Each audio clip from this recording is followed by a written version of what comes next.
गुरुकुल के आज के चौथे दिवस में आज आप सभी का मैं वैद्य स्नेहल जादव स्वागत करती हूँ।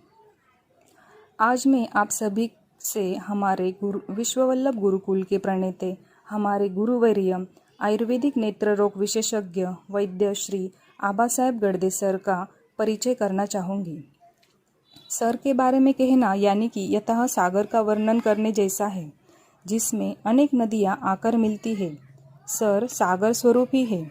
सागर जितना विस्तारित होता है उसी प्रकार का गहरापन सर के ज्ञान में भी है। इस सागर स्वरूप ज्ञान के खजाने में से हम कुछ ज्ञान प्राप्त कर पाए हैं। सर का पदवी का शिक्षण भारतीय विद्यापीठ पुणे से हुआ है। सर ने गुरुकुल रीति से आयुर्वेद का अध्ययन गुरुवर्य वैद्य समीर जमदग्नि सर के पास से किया है। सितंबर 2007 से सर ने तासगांव में अपनी आयुर्वेदिक विजिटिंग प्रैक्टिस की शुरुआत की थी। नाड़ी परीक्षण, उत्तम अध्ययन अनुभव होने के कारण सर ने जल्द ही अपनी प्रैक्टिस ठाणे, दादर, नासिक, धायरी, पुणे तक विस्तारित की। यह सब सर के आयुर्वेद के ऊपर दृढ़ विश्वास, रुग्ण सेवा भाव, अथक परिश्रम के कारण ही संभव हुआ। विशेष उल्लेख करने के लिए आयुर्वेद में नेत्र रोग चिकित्सा विशेषज्ञ होने का मान भी सर को ही प्राप्त हुआ और सिर्फ आयुर्वेदिक रीति से भी हम स्पेशलाइजेशन प्रैक्टिस की जा सकती है, यह सर ने हमें दिखाया। आयुर्वेद, अध्यात्म और परिश्रम तीनों नितांत शुरू रखने का अनुभव हमें सर ने ही दिया। ग्रंथों को सिद्ध कैसे करें, किस व्याधि का अध्ययन ग्रंथ से किस प्रकार करें, यह हमें सर ने ही सिखाया।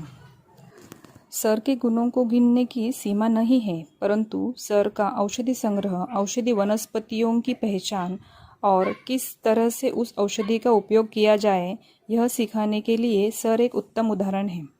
नए नए औषधि निर्माण, पुराने औषधि के ऊपर सतत चिंतन मनन और उनकी सिद्धि को प्राप्त करना, यह सर से सीखने जैसा है। रुग्ण पर औषधि का गुण दिखाना, एक डेटाबेस तैयार करना सर से ही सीखे। सर के यहाँ गुरुकुल पद्धति से विद्या दी जाती है और शास्त्र का अध्ययन किया जाता है। सर और मैडम का माता बाल संगोपन केंद्र भी पुणे में स्थित है। सर, आपके मार्गदर्शन हेतु जिज्ञासा मुझे आज भी सतत रहती है। कृपया हम सभी का मार्गदर्शन करें। धन्यवाद। सर, आप आपका माइक अनम्यूट करके बोल सकते हैं। नमस्कार। जो 3-4 दिन आपका अस्वादिष्ट का जो सेमिनार हुआ, उस हिसाब से बोलने का मौका मिला। इसलिए सर, जीवन यादव सर, स्नेहल मैडम और उनका जो पूरा परिवार है, उनको धन्यवाद। यही माध्यम रहता है, ऐसे अवसर मिलते हैं जब हम लोग इंटरेक्ट कर सकते हैं बच्चों के साथ। जो चीज हम लोग नहीं देख पाते रूटीन प्रैक्टिस में, जो चीज हम लोग सोच नहीं पाते, वही चीजें ऐसे सेमिनार के माध्यम से हम लोग सीखते हैं, देखते हैं और फिर प्रैक्टिस में उसका उपयोग करके हम लोग यशस्वी चिकित्सक बन सकते हैं। आज का जो सब्जेक्ट है, वैसे तो 3-4 दिन आपका जो सेमिनार लगातार चालू है, वो आशावरिष्ठ बनाने का विधि फलश्रुति ऊपर सर जी ने आपको जो सब डिटेल बोला ही होगा, उसमें उसके डीप में जाने की अभी जरूरत नहीं। सब्जेक्ट आज का जो है डायबिटिक रेटिनोपैथी, आशावरिष्ठ और घृत, ये 3 भाग में हम लोग उसका सोचेंगे। ज्यादा बोलूंगा नहीं, 30-40 मिनट तक ही बोलूंगा, उसके बाद हम लोग डिस्कस करते हैं।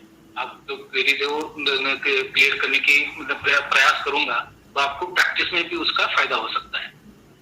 पहली बात, हम लोग प्रमेह और डायबिटिक या डायबिटीज जो हम लोग बीमारी बोलते हैं, वो अलग है, उसके बारे में बोलेंगे। दूसरा आशावरिष्ठ, जो डायबिटिक रेटिनोपैथी प्रमेह में यूज आता है, उसका। और तीसरा जो है घृत का, उस पर ज्यादा नहीं बोलूंगा, लेकिन वो सब्जेक्ट लेने का विचार ऐसा था कि जब घृत यूज किया जाता है किसी भी प्रमेह में हो या किसी भी सार्वजनिक विकार में हो और नेत्र विकारों में, तो हम लोग हमेशा यही सोचते हैं कि घृत कल्पना ये खाली पेट में ली जाने वाली चीज है। जिन्हें आपने पढ़ा होगा, जो कुछ नेत्र की प्रैक्टिस करते हैं या नेत्र का पढ़ते हैं, जिनको इंटरेस्ट है, तो उत्तर स्थान में जब पढ़ेंगे तब आपको दिखेगा अलग अलग योग, बहुत सारे योग अंजन के स्वरूप में घृत का बेस यूज किया है। तब घृत में अलग अलग काष्ठा औषधि, रस औषधि मिक्स करके उसका अंजन बोला गया है। लेकिन हम लोग फिर कुछ ट्रीटमेंट के हिसाब से, रिफ्रैक्टरी एरर्स के हिसाब से, मतलब नंबर कम करने के हिसाब से, चश्मा दूर करने के हिसाब से जब सोचते हैं तो ट्रीटमेंट करेंगे तो तरपेन पे फोकस करेंगे, पेट की दवाई पे फोकस करेंगे।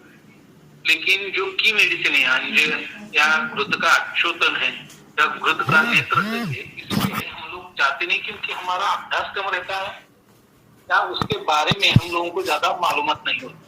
तो इसके लिए थोड़ा ओवरऑल उसके बारे में बोलो। अभी प्रमेय के बारे में बता। डायबिटिक रेटिनोपैथी या डायबिटीज और प्रमेय ये है क्या? बिल्कुल नहीं है। हम लोगों के हिसाब से प्रमेय अलग है। इस प्रकार बोले हैं, कफ के 10, पित्त के 6, वात के 4, उसमें से कुछ साध्य, कुछ याप्य, कुछ असाध्य है। उसके फलश्रुति में कहीं आया है क्या कि नेत्र विकार होते हैं? बिल्कुल नहीं। आप शास्त्र पढ़ोगे तो उसमें दिखेगा आपको कि प्रमेय में कहीं भी दृष्टि मांद्य ये सिम्टम नहीं आता, दृष्टि कम हुई है ऐसा डायरेक्ट उल्लेख नहीं मिलता। फिर हम लोग ट्रीटमेंट करते वक्त प्रमेय की ट्रीटमेंट करते हैं क्या, या डायबिटीज की करते हैं क्या करते हैं जनरली? तो वैसे लोग क्या करते हैं, वो मिक्स करने की सोचते हैं। मतलब डायबिटिक रेटिनोपैथी है, मतलब उसके चिकित्सा प्रमेय के हिसाब से करना चालू कर देते हैं, या उनकी ग्लूकोज बढ़ा है तो उसका तो होने की कोशिश कर, तो ऐसा नहीं था। तब कुछ बीमारी जब HB में आया तो इन्वेस्टिगेशन में सालों के इंटरवल से आधुनिक शास्त्र जो अलग निकालती है, अलग 180 तक नॉर्मल थी, 200 तक नॉर्मल थी, अभी वो बीपी जो है 160 कर दी अपने हिसाब से और उनके रिसर्च के हिसाब से। बात काल के हिसाब से बदलना नहीं, वो फिक्स है। हम उछने के से गड़बड़ा जाते हैं, पता नहीं है उस के बारे में क्या पुराने काल में, मतलब 50 पुरानी बात नहीं कर रहा हूँ, 10-20 साल पुराने भी आप सोचोगे तो बहुत सारा नहीं होता, हील नहीं हो रहा। टाइम पे हम लोग ये सोचते थे कि उनको प्रमेय है। प्रमेय मतलब उस टाइम पे मधुमेह बोला जाता था। अभी भी लोग क्या करते हैं, लोग उनको इतना प्रकार आवाज आ गया तो स्नेहल आवाज थोड़ा कोण तरी अडकतोय का? हो सर, थोडा अडकतोय. हो सर.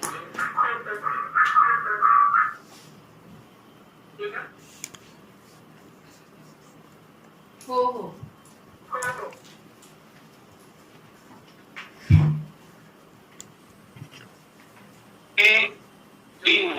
नहीं होता है या उस टाइम पे बोला जाता था आपको अभी मधुमेह हो चुका है। उस पे जब ब्लड लेवल चेक की जाती थी, जब यूरिन लेवल चेक की जाती थी, वो ट्रीटमेंट करके बहुत सारे लोग हमको भी करना पड़ता, अभी भी करना पड़ता है। मतलब अभी भी वो सिम्टम दिखते हैं क्या? या कुछ लोगों को ऐसे सिम्टम दिखते थे कि यूरिन करने के बाद चीज हो सकती, अब इसे सिम्टम है क्या? बिल्कुल नहीं है। क्यों नहीं है? क्योंकि लोग ये नौबत ही नहीं आने देते। अभी कोई किसी फैक्ट्री में काम करता है, ऑफिस में काम करता है, सब लोगों का इंश्योरेंस एक रिटर्न एज 3 चेकअप होता है और उसमें बिना लक्षण, कोई भी लक्षण नहीं है, ऐसे कंडीशन उनकी ब्लड शुगर लेवल बढ़ती है तो तब उनकी प्रमेय की ट्रीटमेंट आयुर्वेद उसको आयुर्वेद की सबसे प्रमेय क्या है? प्रभुत अविल मूत्रता। अब हम लोग रूटीन प्रैक्टिस में भी ये प्रभुत अविल मूत्रता लेके लक्षण लेके आते हैं क्या पेशेंट? बिल्कुल नहीं है। दो पेशेंट प्रमेय के हुए उसमें से 10 अविल मूत्रता लक्षण लेके बिल्कुल नहीं आते। क्यों नहीं आ रहे? क्योंकि आपके पास जब आपके हॅलो काय दुसरे फोन ऑन करू का जीवन? खूप मेसेज येत आहेत रे. हो सर, शक्य झालं तर, कारण की आवाज कट होते. कट होतोय? एक हो. मिनिट, दुसरा फोन. हा हो सर.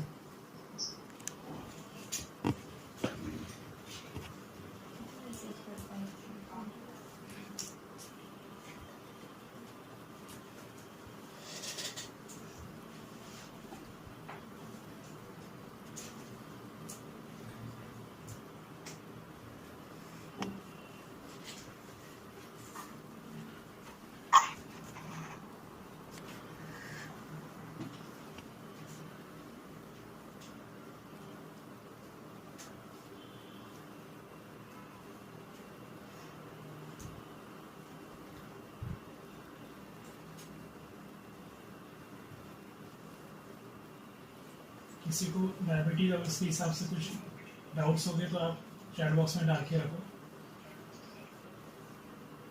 आंखों के हिसाब से, डायबिटीज के हिसाब से आप पूछ सकते हैं.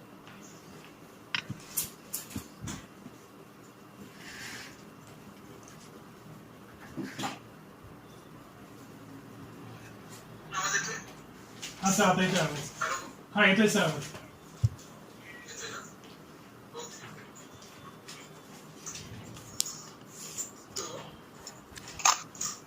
जब ऐसी कंडीशन आती है कि वरण हिल नहीं हो रहा या उसकी ट्रीटमेंट दी जाती है एलोपैथिक के हिसाब से, वो डायबिटिक है, डायबिटिक पेशेंट है, उसकी ट्रीटमेंट डायबिटिक के हिसाब से आ रही है, करते हैं वो लोग. उसमें प्रमेय का रोल नहीं है. जो मैं अभी थोड़ी देर पहले आपको बोला कि जब हमारे पास पेशेंट आते हैं शुगर के लिए, तब कुछ ना कुछ उन लोगों ने ट्रीटमेंट ली होती है. यहाँ वो प्रभुत अविल मूत्रता के लक्षण शुरुआत होने से पहले ही उनका कुछ ना कुछ चालू हो जाता है, अलग बीमारियों की ट्रीटमेंट होती है, तो उसके कारण ये सिम्टम हमें प्रभुत अविल मूत्रता नहीं दिखता. डायबिटिक रेटिनोपैथी ये जो बीमारी है, उन्हीं और मूत्र शर्करा बहुत ज्यादा अनियंत्रित है या बिल्कुल ही कंट्रोल में नहीं है दवाई लेने के बाद. फिर ट्रीटमेंट प्रमेय के हिसाब से होती है कि नहीं? बिल्कुल नहीं होती. और फिर ये रक्त शर्करा और मूत्र शर्करा किन किन कारणों से बढ़ सकती है? सिंपल बीमारियां रहती है, उसमें आपकी रक्त शर्करा और मूत्र शर्करा बढ़ी हुई आ सकती है एक एज, एक सर्टेन एज के बाद. कौन कौन सी? सिंपल आजीर्ण पकड़िए आप, श्वास कास पकड़िए, तृष्णा विकार बोल रहा हूँ, तृष्णा सिम्टम नहीं है. किसी भी व्याधि में, आमाजीर्ण में तृष्णा सिम्टम आ सकता है, लेकिन तृष्णा विकार आया तो विषम ज्वर के बाद विसर्प के कोई हो कि गया, अग्नि विसर्प हो या बाकी विसर्पों की हिस्ट्री, और उसके बाद कुछ लोगों को रक्त शर्करा और मूत्र शर्करा बढ़ी हुई दिखती है. बहुत सालों से निद्रानाश हेतु, अतिसार जैसी बीमारियां बार बार होती रहनी होके गई होने के बाद बहुत सारे पेशेंटों में एक सर्टेन स्टेज के बाद हम लोगों को रक्त शर्करा और मूत्र शर्करा बढ़ी हुई मिलती है. फिर ऐसी कंडीशन में खून पे परिणाम आता है, खून की क्वालिटी खराब हो जाती है, फिर उसका असर पूरी बॉडी पे आता है. ट्रीटमेंट करते वक्त हमारे पास जब पेशेंट आते हैं तो हम लोगों को प्रमेय की ट्रीटमेंट करनी है क्या? बिल्कुल नहीं करनी. जब प्रभुत अविल मूत्रता का पेशेंट है, कुछ हम लोग जैसे बोलते कि कफज के 10 प्रकार है, पित्तज के 6 प्रकार है, वातज के 4 प्रकार है. कफज प्रमेय साध्य है, लेकिन उसको किसी सालों की मर्यादा होती है. ऐसा नहीं है कि आप कफज प्रमेय का पेशेंट है, प्रभुत अविल मूत्रता 20 सालों से, और फिर 20 साल के बाद आप जा रहे हो किसी वैद्य के पास और वो ठीक हो रहा है. ऐसा होने का चांस ही नहीं. कोई भी बीमारी, मतलब फॉर एग्जांपल हम लोग या पुराने वैद्य लोग बोलते हैं कि पक्षाघात का पेशेंट 1 साल के अंदर अपने पास आया, पक्षाघात का अटैक आने के बाद एक साल वेग आने के बाद 1 साल के अंदर अपने पास आया, तो कितनी वर्स्ट कंडीशन क्यों ना हो, पक्षाघात हमें पूरा ठीक कर सकते हैं हम, कितनी वर्स्ट कंडीशन हो, ब्रेन से रिलेटेड कहीं भी आर्दित हो, आंखों पे परिणाम हो, ब्रेन पे हो, पूरे बॉडी पे हो, कहीं भी पक्षाघात का परिणाम हो, 1 साल के अंदर आया तो ठीक हो सकता है। उसके बाद क्यों नहीं ठीक होता? वो बीमारी निबिड़ बनती जाती है और फिर वो बीमारी ठीक करना कठिन और मुश्किल होता जाता है। वैसे ही प्रमेय का है, जब कफज प्रमेय के सिम्टम शुरू में दिख रहे हैं तो वैद्य के पास जाए, रुग्ण आएगा तो उसको ट्रीट करेंगे तो हमेशा के लिए वो साध्य हो सकता है। लेकिन उसको निग्लेक्ट किया, उसको इग्नोर किया या एलोपैथिक दवाई लेते बैठेंगे तो कुछ सालों के बाद वो असाध्य या वातज प्रमेय में कन्वर्ट हो जाता है। इसीलिए जब कफज प्रमेय के पेशेंट में नेत्रों के बदले सिम्टम दिखते हैं क्या? नहीं दिखते। उसको जब वो निबिड़ हो जाता है, वो कन्वर्जन उसका हो जाता है, तो उसकी रक्त शर्करा और मूत्र शर्करा जब बहुत ज्यादा बढ़नी चालू हो जाती है तो फिर खून पे इफेक्ट आके आंखों पे उसका परिणाम हो सकता है। लेकिन जो बीमारी मैंने बोली आजीर्ण से लेके अतिसार, इस बीमारियों का, स्ट्रेस फैक्टर का, दिनचर्या का, दिवा स्वाप का, रात के जगने का, या हम लोगों का जो रूटीन ठीक नहीं है, कंटिन्यूअस हम लोगों का बैठ के करना काम है, ये पूरे शेड्यूल का जो शरीर पे परिणाम आके रक्त शर्करा मूत्र शर्करा बढ़ती है, उसका जितना परिणाम नेत्रों पे आता है उतना अपने प्रमेय का नहीं आता। उसकी ट्रीटमेंट भी उसी हिसाब से करनी पड़ती है। उसकी ट्रीटमेंट करते वक्त हम लोगों को रक्त पित्त का विचार करना पड़ता है, आजीर्ण की ट्रीटमेंट करनी पड़ती है, ज्वर की ट्रीटमेंट करनी पड़ती है, श्वास खास की ट्रीटमेंट करनी पड़ती है, हर चीज की करनी पड़ती है। जब ये डायबिटिक रेटिनोपैथी हो जाती है आदमी को, तो उसके सिम्टम हर बार प्रमेय या डायबिटीज का परिणाम रेटिना पे डायबिटिक रेटिनोपैथी के हिसाब से ही होता है क्या? बिल्कुल। उसके अलग अलग परिणाम, मतलब जो रक्त शर्करा और मूत्र शर्करा बढ़ती है उसकी आंखों पे परिणाम और रेटिना पे परिणाम अलग अलग बीमारियों के हिसाब से आता है। डायबिटिक रेटिनोपैथी ये बहुत सारे पेशेंट में वो ज्यादा दिखता है, इसलिए उसकी चर्चा होती है। लेकिन बाकी भी बीमारियां कौन कौन सी होती है? डायबिटिक रेटिनोपैथी हो गया, मैक्युलर एडिमा होता है, मैक्युलर डीजनरेशन होता है, ग्लूकोमा होता है, डायबिटिक कैटरैक्ट होता है और इन्फ्लामेशन मतलब सूजन आती। अक्षयकुट तो हम लोगों को प्रमेय में बहुत सारे पेशेंट में दिखता ही है, पांडु में दिखता है। तो ये सारी तकलीफ है या रेटिना की बाकी बीमारियां भी होती है, लेकिन डायबिटिक रेटिनोपैथी ज्यादा इम्पैक्ट आता है। डायबिटिक रेटिनोपैथी का भी 2 भाग में होता है, एक पीडीआर और एनपीडीआर।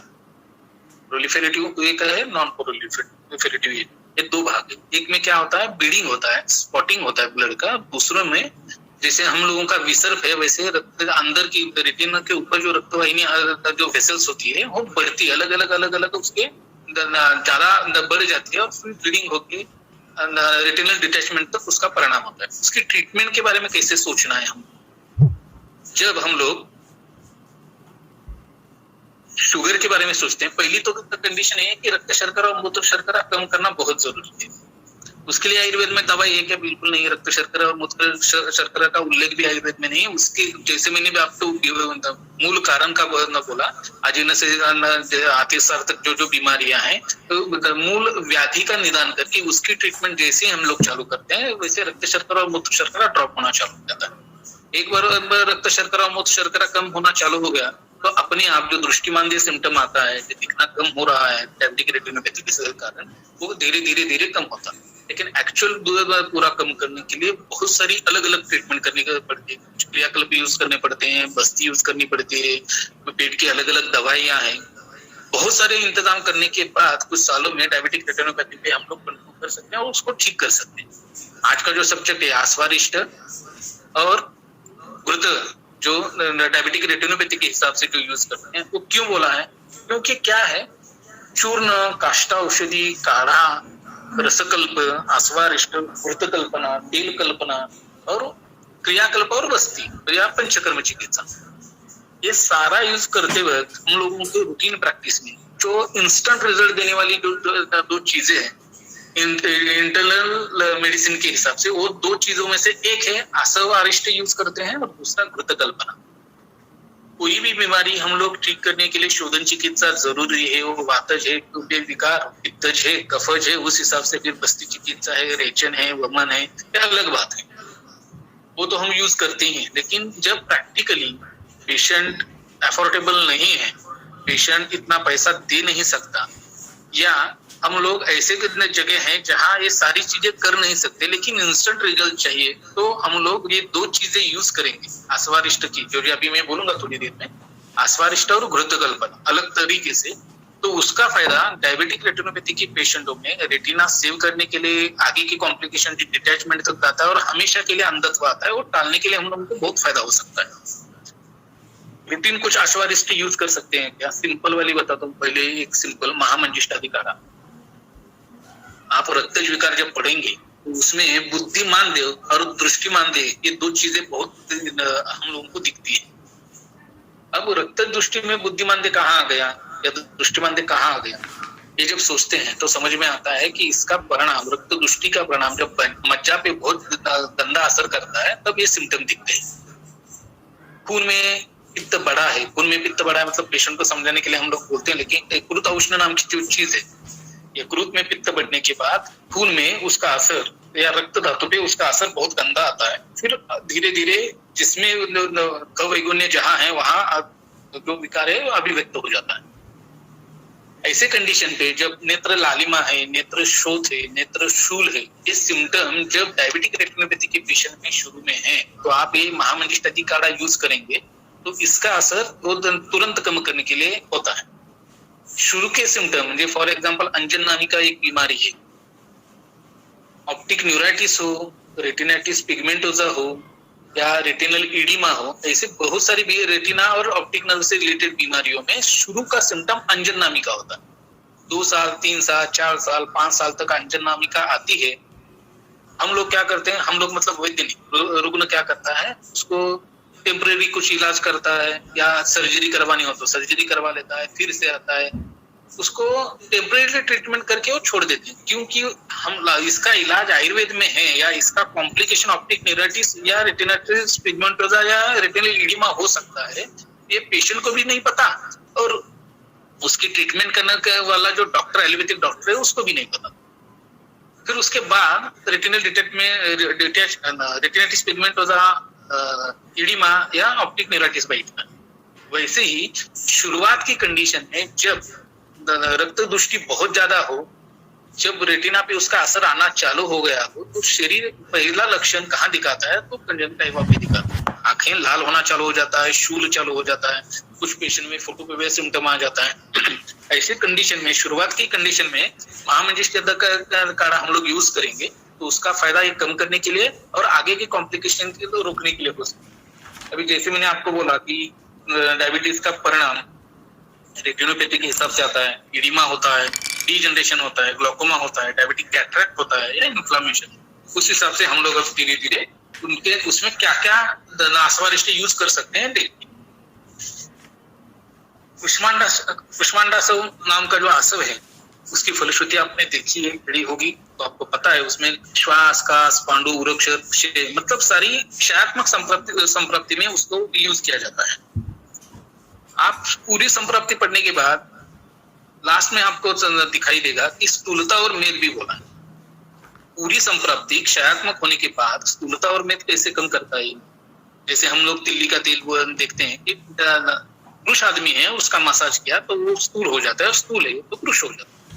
अश्वगंधा का ही पकड़ लीजिए, अश्वगंधा है, अश्वगंधा मूली यूज करते हैं, ग्रहण के लिए ग्रहण वृक्ष है, और अश्वगंधा का पत्र जब यूज करते हैं वो क्षय उत्पन्न करता है, मतलब स्थूलता में वजन कम करने के लिए अश्वगंधा पत्र का शहद के साथ यूज किया जाता है। वैसे ही कुष्मांडासव है। ये कुष्मांडासव डायबिटीज के पेशेंट में, प्रमेय में तो यूज आता ही है, लेकिन जब रक्त शर्करा और मूत्र शर्करा बहुत ज्यादा बढ़ती है और उसका कॉम्प्लिकेशन जब ग्लोकोमा ये सिम्टम आता है, तो उसमें ये पूरा फ्लो दुरुस्त करने के लिए, मैं एक्वेस ह्यूमर का फ्लो दुरुस्त करके प्रेशर मेंटेन करके, इसका दुष्परिणाम जो पीछे ऑप्टिक एट्रोफी, मतलब ऑप्टिक नर्व पे जो एट्रोफी की जो सिम्टम दिखते हैं वो कम करते हैं और विजन सेव करने का बहुत फायदा कुष्मांडासव करता है। कुमारयासव जो जनरली हम लोग यूज करते हैं, हर बार मैं बोलता हूँ कैसा है, हर एक दवाई को एक ढांचे में ढालने की जरूरत नहीं, उसकी फलश्रुति पढ़ के हम उस एक ही दवाई को अलग अलग ढंग से अलग अलग स्रोतों के हिसाब से, अलग अलग व्याधि के हिसाब से, अलग अलग अवयव के हिसाब से यूज कर सकते हैं। फॉर एग्जाम्पल पुष्पानुक चूर्ण के बारे में मैं बता सकता हूँ आपको कि पुष्पानुक चूर्ण जनरली यूज किया जाता है कि रक्तार्तव या रक्त प्रदर में यूज किया जाता है, श्वेत प्रदर में यूज किया जाता है। लेकिन हम लोग ये सोचते नहीं है कि ये अल्सरेटिव कोलाइटिस में भी यूज आ सकता है, पेट की बीमारी में भी यूज आ सकता है, ग्रहणी में भी यूज आ सकता है और प्रवाहिका में भी यूज आ सकता है। आप कभी यूज करके देखिए इसको। जितनी ग्रहणी की दवाइयां काम नहीं करती उतनी पुष्पानुक चूर्ण काम करता है उसमें। तो इसलिए हम लोगों का दिमाग या सोच खुली होनी चाहिए कि हर जो दवाई यूज करते हैं उसकी फलश्रुति देख के उसका यूज अलग अलग ढंग से करना सीखना चाहिए या उसके हिसाब से सोचना तो पड़ता चाहिए। क्योंकि हम लोग हर बार हर बीमारी हर किताब के हर अध्याय में हम नहीं ढूंढ सकते। सोच विचार करके युक्ति करके ही एक एक दवाई अलग अलग ढंग से ढांचे में डाल के हम लोग यूज कर सकते। वैसे कुमारी असव है, कुमारी असव यकृत और प्लीहा युक्ति में यूज आता है, स्त्री रोग में यूज आता है, ये सब ठीक है। लेकिन स्पेसिफिक नेत्र में कैसा यूज कर सकते हैं उसको?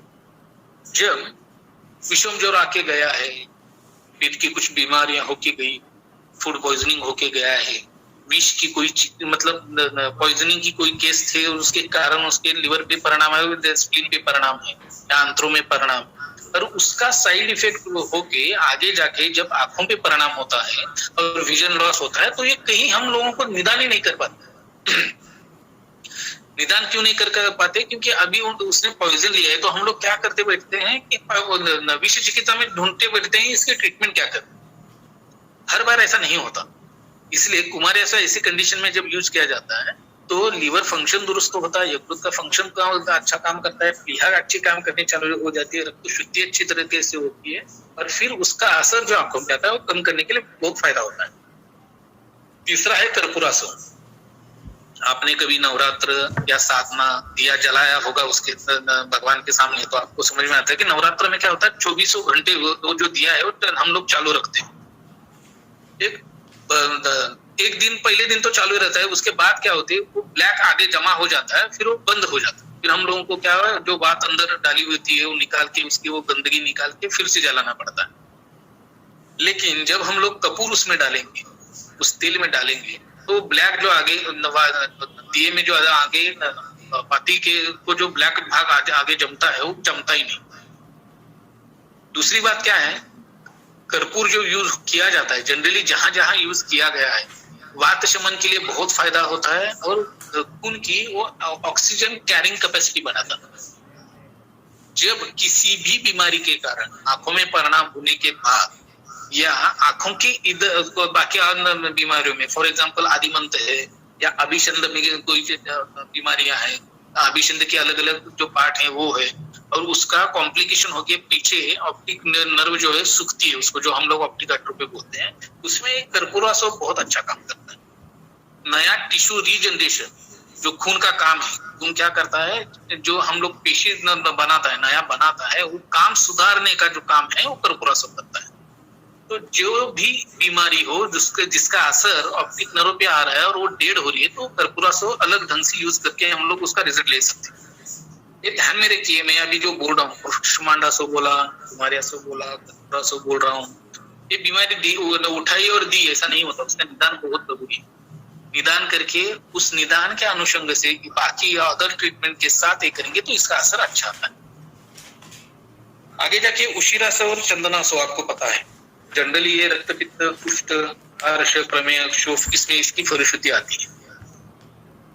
जब चिकन पॉक्स हो, स्मॉल पॉक्स हो, कामला हो, निमोनिया हो, ऐसी बीमारी होके जाती है और उसके विष या उस बीमारी के एलोपैथी के हिसाब से ट्रीट करने के बावजूद उसका अंश जो बॉडी में बचता है, तो पूरी ट्रीटमेंट ना होने के कारण जो बॉडी को तकलीफ होती है या खून खराब होता है, वो दुरुस्त करने का काम एक चंदनासव और उशिरासव करता है।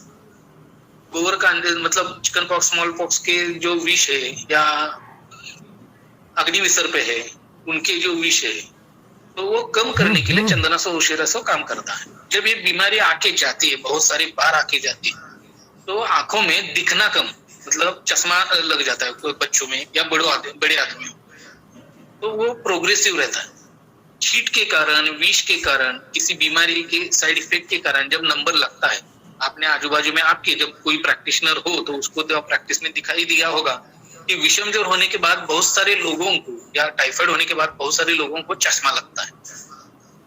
तो वो कम करने के लिए या वो प्रोग्रेसिव वो बार बार बढ़ रहा है तो वो कम करने के लिए चंदनास और उशीरा मिक्स करके हम लोग यूज कर सकते हैं। पांडु रोग में, चरक के पांडु रोग में गौड़ारिष्ट नाम का एक अरिष्ट वर्ण है, ये पांडु के लिए बोला है। बहुत सारी बार पांडु के पेशेंट में आयुर्वेद में ऐसा बोला है, कुछ डॉक्टरों में वृद्ध वैद्य भी बोलते हैं कि जिन औरतों में गर्भाशय शुद्धि प्रॉपर होती है, जिन औरतों का मेंसेस पूरी जिंदगी भर मेनोपॉज होने तक अच्छा रहता है विदाउट कॉम्प्लिकेशन, उनको प्रमेय वगैरह बीमारी होने के चांसेस बहुत कम है। लेकिन जिनकी गर्भाशय शुद्धि नहीं होती है, जिनकी गर्भाशय से रिलेटेड कुछ ना कुछ प्रॉब्लम होते हैं, जिनका शरीर पे उनके परिणाम आता है, ऐसे औरतों में जब थायराइड जैसी बीमारी आती या कुछ बीमारियों में अत्यार्थ सिम्टम होता है और उनको पांडु से जैसे सिम्टम दिखाई देते हैं, मैं एनीमिक नहीं बोल रहा हूँ, प्रॉपर पांडु बोल रहा हूँ, पांडु जैसी बीमारियां बॉडी में दिखाई देती है या प्रॉपर पांडु बीमारी की संप्राप्ति के कारण वो बीमारी बहुत दिन से उनके बॉडी में है, ऐसे बहुत सारे पेशेंट में बाद में प्रमेय भी दिखाई देता है और आंखों पे भी उनका परिणाम, थायराइड जैसी बीमारियों का आंखों पे भी परिणाम दिखाई देता है। कुछ कुछ पेशेंट में थायराइड और प्रमेय दोनों एक साथ रहता है। ऐसे कंडीशन में जब खून की कमी हो या खून अच्छी तरीके का ना हो, उनमें बहुत सारे दोष हो और पांडु उत्पन्न हुआ है, तो ऐसी कंडीशन में गौड़ारिष्ट यूज करेंगे तो थायराइड हो, पांडु हो, प्रमेय हो, ये व्याधि संकर भी हो तो हम ये गौड़ारिष्ट की मदद से हम लोग उसको ठीक कर सकते हैं या वो आंखों का परिणाम नलीफाई कर सकते हैं। गदनी ग्रह में त्रिफलारिष्ट नाम का एक अरिष्ट है। त्रिफला हम तो आंखों में यूज करते हैं हर जगह है, मतलब कि त्रिफला बात से लेके पेट में लेने से, त्रिफला चूर्ण जब पेट में लेते हैं तो त्रिफला का नेत्र दाफन है, महात्रिफला दूध है, उसका शिरो धारा कर सकते हैं, त्रिफला का त्रिफला के बाद का नेत्र से कर सकते हैं। त्रिफला मतलब नेत्र तत्र सर्वत्र, त्रिफला हम लोग नेत्र के बारे में यूज कर सकते हैं। लेकिन त्रिफलारिष्ट जो यूज किया जाता है वो स्पेसिफिक प्रमेय और प्रमेय से उद्भव बाकी डिसीजेज में यूज किया जाता है। जैसे मैंने आपको बोला कि कफच प्रमेय है, कुछ साल तक उसकी ट्रीटमेंट एलोपैथिक ढंग से की जाती है, आधुनिक शास्त्र के हिसाब से की जाती है, और उसका कन्वर्जन जब वातज प्रमेय हो जाता है ऐसे कंडीशन में हम, और उसका दुष्परिणाम जब आंखों पे होता है तो ऐसी कंडीशन में हम त्रिफलारिष्ट यूज कर सकते हैं। जब शुगर बार बार बढ़ के मैकुलर एडिमा आता है, बार बार बढ़ के मतलब दवाई दिया कम हुआ, कुछ दिनों तक वो वैल्यू सूट होती है। फॉर एग्जांपल इंसुलिन के पेशेंट, इंसुलिन डिपेंडेंट पेशेंट जब रहते हैं तो 20 यूनिट शुरू में होता है, उसके बाद 25 होता है, उसके बाद 30 होता है, धीरे धीरे धीरे बढ़ता है।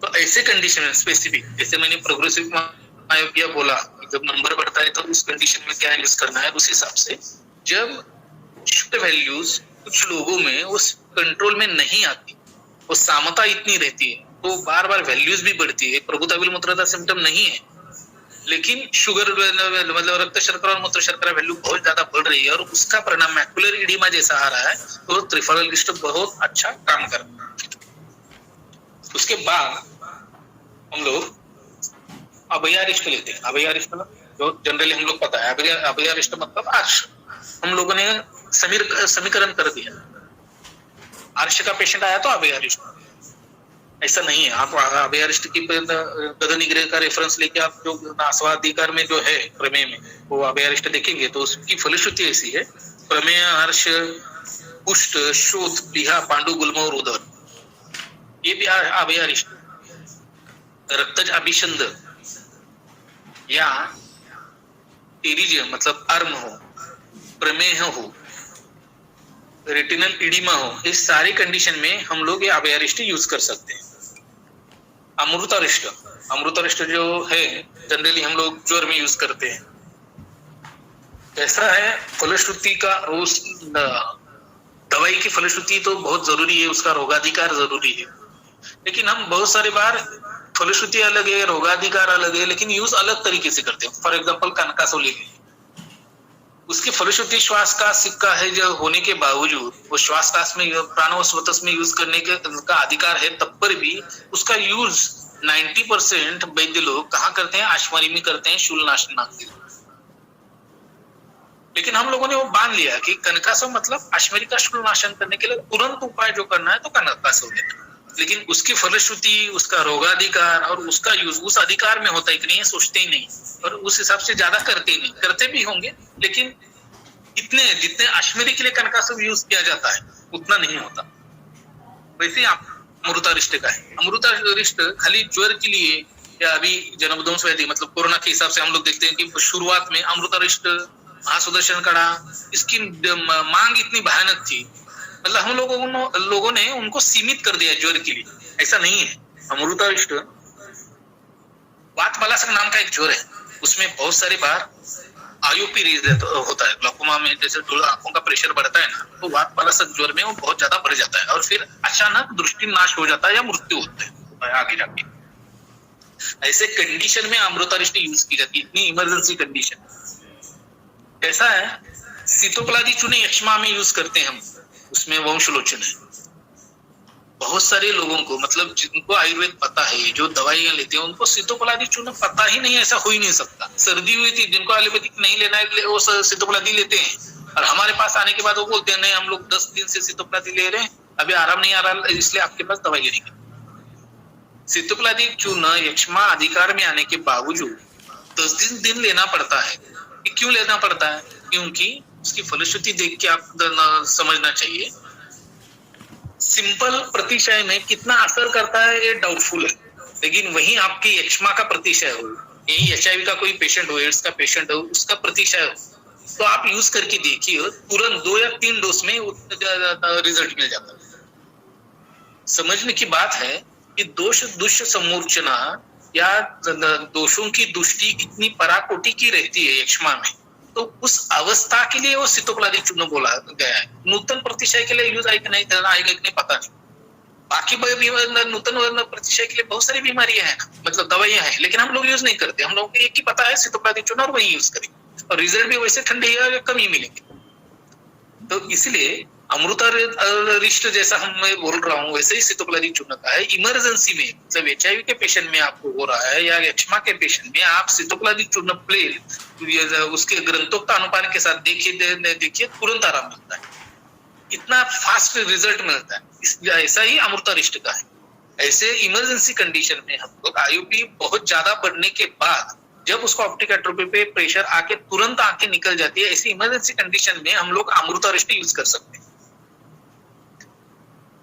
अशोकारिष्ट जो है जनरली रक्तार्थ, रक्त प्रदर, श्वेत प्रदर ऐसी चीजों में यूज किया जाता है, ऐसे व्याधियों में यूज किया जाता है, लेकिन उसकी फलश्रुति में प्रमेय भी है, अरुचि भी है, शोथ भी है। ऑप्टिक एट्रोपी और ऑप्टिक न्यूराइटिस औरतों में बहुत सारे अत्यार्थों के केसेस में इंटरेस्ट नहीं निकाला होगा, ट्रीटमेंट भी नहीं ली होगी और खाली सालों से अत्यार्थों सिम्टम दिखता है। ऐसे पेशेंट में कॉम्प्लिकेशन जो होता है बॉडी पे तो होता है पांडु के हिसाब से, लेकिन सबसे बड़ा और गंदा कॉम्प्लिकेशन जो है वो ऑप्टिक न्यूराइटिस आता है। ऑप्टिक न्यूराइटिस जो बैठती है तो उसके लिए ट्रीटमेंट कुछ नहीं कर सकते और एलोपैथी शास्त्र मानता नहीं यूट्रस का और आंखों का कोई रिलेशन है। तो ऐसे कंडीशन में हम लोग अशोकारिष्ट जब यूज करेंगे तो वो ऑप्टिक न्यूराइटिस कम करने के लिए बहुत अच्छा फायदा हो सकता है। ये रूटीन जो है, लेकिन कुछ मतलब ग्रंथकारों ने आश्वारिष्ट बोले हैं, हम लोग यूज करते हैं, लेकिन कुछ दवाइयां ऐसे कि हम लोग अपनी युक्ति से उसकी आश्वारिष्ट बना के यूज करेंगे कि तो उसका फायदा भी डायबिटिक रेटिनोपैथी पे और आंखों पे बहुत अच्छा आ सकता है। ऐसे कौन कौन से योग है जिनका हम लोग आश्वारिष्ट बना के प्रैक्टिस में यूज कर सकते हैं? तो पहला अंजनादि गण, अंजनादि जो गण है उसका हम लोग आसव बना के उसका फायदा आंखों के लिए ले सकते। सालसारादि गण है, अर्घवदादि गण है, नग्रोदादि गण है, रक्त पित्त हर गण है, तिक्त घृत के जो घटक द्रव्य हैं उसका हम लोग अरिष्ट बना सकते हैं। तो इनका अरिष्ट बना के भी हम लोग प्रमेय पे उसका अच्छा असर ला सकते हैं और प्रमेय मतलब ब्लड शुगर लेवल और मूत्र शर्करा बढ़ने के बाद आंखों पे जो परिणाम है उसको नलिफाई कर सकते हैं। और एक 2-3 आसव अरिष्ट बोलता हूँ, फिर घृत की ओर चलते हैं।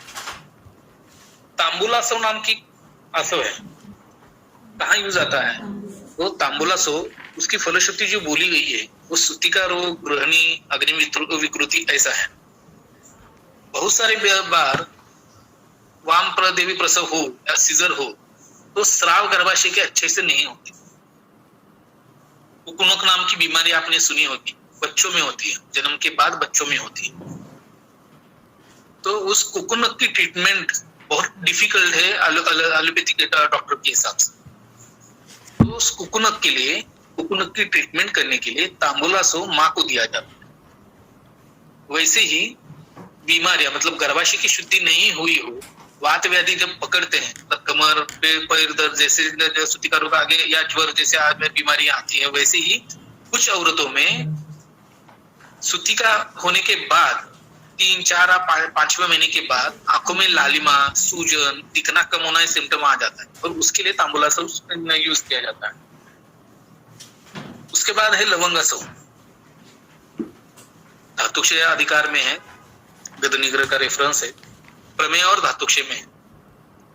जो स्ट्रेस शुगर है या स्ट्रेस के कारण रक्त शर्करा मूत्र शर्करा बढ़ी है या स्ट्रेस के कारण प्रमेय हुआ है या स्ट्रेस के कारण आंखों पे परिणाम है, जिनका कंप्यूटर वर्क बहुत ज्यादा है, ऐसे सारे लोगों को ये लवंगासव बहुत फायदा करता है। स्ट्रेस फैक्टर होने के कारण जिनके आंखों पे परिणाम होता है उनके लिए ये ब्रूहन करने के लिए या धातुक्षय ठीक करने के लिए ये यूज किया जाता है। ऐसे हम लोग आसवारिष्ट का नेत्र के बारे में, डायबिटिक रेटिनोपैथी के बारे में सोच विचार करके अच्छे से यूज कर सकते। दूसरा पार्ट जो है वो है घृत। घृत के बारे में इंटरनली यूज करने के लिए आपको पता है, आपने ग्रंथ पढ़ते ही होंगे, वाग्भट पढ़ा है, चरक सुश्रुत पढ़े, उसमें से कैसा लेना है, उसकी फलश्रुति क्या है, ये तो पता है। मैं जो बोलने वाला हूँ थोड़ा अलग क्या है।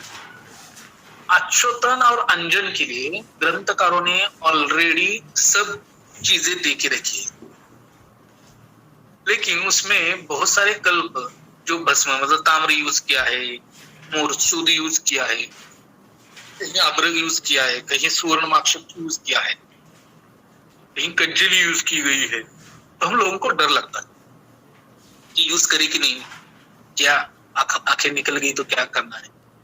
तो इसलिए वो डर के कारण हम लोग अच्युतन और अंजन यूज नहीं करते। और वही बेसिक ट्रीटमेंट है। आपने चरक सुश्रुत वाग्भट में जब नेत्र विकार पढ़ते होंगे तो इंटरनल मेडिसिन कम और अच्युतन अंजन ज्यादा है। उसपे शास्त्रकारों ने भर देने का कारण ही ये है क्योंकि उसी से ही बीमारियां ठीक होती है। कोई भी आंखों की बीमारी अंजन अच्युतन इसके सिवा ठीक होने के चांसेस नहीं। बड़ी बीमारी है बोल रहा हूँ, सिंपल है, तिमिर जैसी बीमारी है, विदाउट अच्युतन अंजन से भी हम लोग ठीक कर सकते, पेट की दवाई से या कोई क्रियाकल्प से। लेकिन बड़ी बीमारियां ऑप्टिक एट्रोफी है, ऑप्टिक न्यूराइटिस है, रेटिनल डिटैचमेंट है, रेटिनाइटिस पिगमेंटोसा है, मैकुलर डीजनरेशन है, मैकुलर होल है, ये सब जो बड़ी बीमारियां आती है तो ये सब बीमारियां अच्युतन अंजन के बिना ठीक करना मुश्किल है। लेकिन अभी यूवेटिस नाम की बीमारी है, कहाँ ढूंढे, मिलता ही नहीं है, कंपैरिजन भी नहीं कर सकते, डिफरेंशियल डायग्नोसिस कुछ नहीं। तो ऐसे कंडीशन में हम लोग जो जैसे मैंने थोड़ी देर पहले बोला कि डायबिटिक रेटिनोपैथी का पेशेंट है या मस्तिष्क में हीट बढ़ी है, आंखों में हीट बढ़ी है और शुरुआत की कंडीशन में उसकी मतलब रक्त शर्करा मूत्र शर्करा भली बड़ी हो, लेकिन शुरुआत के सिम्टम नेत्र लालिमा, नेत्र शूल, नेत्र दाह, नेत्र शोथ ऐसे सिम्टम है तो महामंजिष्ठा काढ़ा यूज करो, इनिशियल स्टेज में ठीक हो जाता। वैसे कुछ बीमारियों का आंखों की बीमारियों का निदान करते वक्त हम लोगों को सार्वधिक जो बीमारी है उसका सोच विचार करना या उसका डायग्नोसिस में यूज करना बहुत जरूरी होता है। और हम लोग उसके बारे में सोचते नहीं। क्यों सोचते नहीं? फॉर एग्जाम्पल अभी जैसे अपनी डायबिटिक रेटिनोपैथी देख रहे हैं तो हम लोगों की रेटिनोपैथी पे ही ध्यान जाएगा, प्रमेय मतलब वो डायबिटीज पे ध्यान नहीं जाएगा, रक्त शर्करा मूत्र शर्करा पे ध्यान नहीं जाएगा। हम लोग रक्त शर्करा मूत्र शर्करा ही ठीक करते बैठेंगे और आंखों पे ध्यान नहीं जाएगा, ऐसा नहीं चलता। दोनों बीमारियों को और उसी हिसाब से ध्यान देना पड़ता है। वैसे ही जब ऐसा हो, मतलब आप फॉर एग्जाम्पल तिक्त घृत कुष्ठ चिकित्सा रोग अध्याय में आप लोग पढ़ेंगे तो उसमें पांडु वांग अमुक तमुक बहुत सारी फलश्रुति है और उसमें तिमिर बोला है। वैसे ही आप तिमिर रोग चिकित्सा अध्याय में जाके पढ़ेंगे तो या अभिषंद में पढ़ेंगे तो पित्तज अभिषंद में उसका यूज किया जाता है।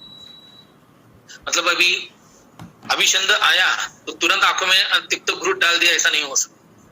लेकिन पित्तज अभिषंद के उपद्रव आंखों पे जो कुछ मतलब कुछ लोगों में यूवाइटी जैसे सिम्टम दिखेंगे, कुछ लोगों को रेटिनाइटिस पिगमेंटोसा दिखेगा, कुछ लोगों को मैकुलर एडिमा दिखेगा, कुछ लोगों को रेटिना ऑप्टिक न्यूराइटिस दिखेगा। आंखों में अलग अलग बीमारी दिखने को, लेकिन उसका कारण पित्तज अभिषंद है। तो तिक्त घृत हम लोग पेट में भी ले सकते हैं और आंखों में भी डाल सकते हैं। अभी उसमें मात्रा काउंट करती है। होता क्या है, जब बीमारी आंखों के बारे में हो, जैसे पंचकर्म अभी करते हैं लोग, आया तो तुरंत पंचकर्म चालू किया, ऐसा नहीं होना चाहिए। सामता है तो पाचन करने के बाद ही कोई भी सार्वधिक हो, नेत्रों का हो, पाचन करने के बाद जब पंचकर्म करेंगे तो इसका असर शरीर पे उस व्याधि के हिसाब से बहुत अच्छी तरह से आता है। लेकिन लोग सोचते नहीं है, वैद्यों के पास जाके सीखते नहीं है, शास्त्र पता नहीं होता, कुछ बुक पिक्चर पढ़ते हैं और उस हिसाब से तुरंत यूज किया जाता है, फिर उसके कॉम्प्लिकेशन भी होते हैं। मेरे एक ऐसी व्याख्यान में, लाइव व्याख्यान में सह्याद्री पे मुझे एक पेशेंट ने, रुग्ण ने पूछा था, डॉक्टर मुझे ग्लूकोमा है, और मैं एक वैद्य के पास गया, उनको मैंने तर्पण करने के लिए बोला, क्योंकि बहुत सारी बार मैंने तर्पण के लिए मैंने पढ़ा है, अभी पढ़ते हैं लोगों को आयुर्वेद या मराठी में मिलता है पढ़ने के लिए, तो कहीं भी किताब उठा के पढ़ लेती है। तर्पण अच्छा है, आंखों की रोशनी बढ़ती है, ऐसा बोला जाता है, तो इसलिए मैंने तर्पण करने का हट्टास किया। पनवेल की केस है ये। तो तर्पण के लिए कितना लेते हैं? 2000 रुपए मुंबई में लेते हैं तर्पण। कितना दिन करना है? 7 दिन तक। 14-15 हजार का उनका कैलकुलेशन हो गया। वैद्य ने भी करने के लिए हाँ कर दिया और तर्पण चालू हो गया। तीसरे दिन का तर्पण हुआ तो विजन लॉस धीरे धीरे चालू हो गया। उसको 40% विजन थी। 7वें दिन जब तर्पण किया तो एब्सोल्यूट ब्लाइंड हो गया पेशेंट। बोलने का कारण क्या है? शास्त्र तर्पण बोलता है कि नहीं बोलता है, लेकिन उसकी अवस्था सीखने वाली जो बात है, जैसे ग्रंथकारों ने बोला है वैसे उठा के यूज करना चालू करते हुए तो गड़बड़ हो गई। अभी तर्पण करने की क्षयात्मक संप्राप्ति या क्षयात्मक सिम्टम आपको आंखों में दिख रही है, लेकिन वो सार्वधिक व्याधि के हैं, तो आपको डायरेक्ट आंखों पे ट्रीटमेंट ना करते हुए नहीं करना चाहिए। आपको सार्वधिक विकार की ट्रीटमेंट पहले करनी चाहिए, फिर वो आंखों की ट्रीटमेंट के पास आना चाहिए। लेकिन हम लोग ऐसा सोचते नहीं।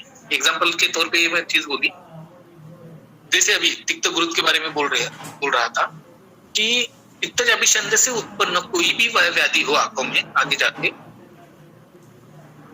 तो उसको हम लोग तिक्त घृत अच्युतन के लिए भी यूज कर सकते हैं, पेट में भी यूज कर सकते हैं, लेकिन सामता देखना बहुत जरूरी है।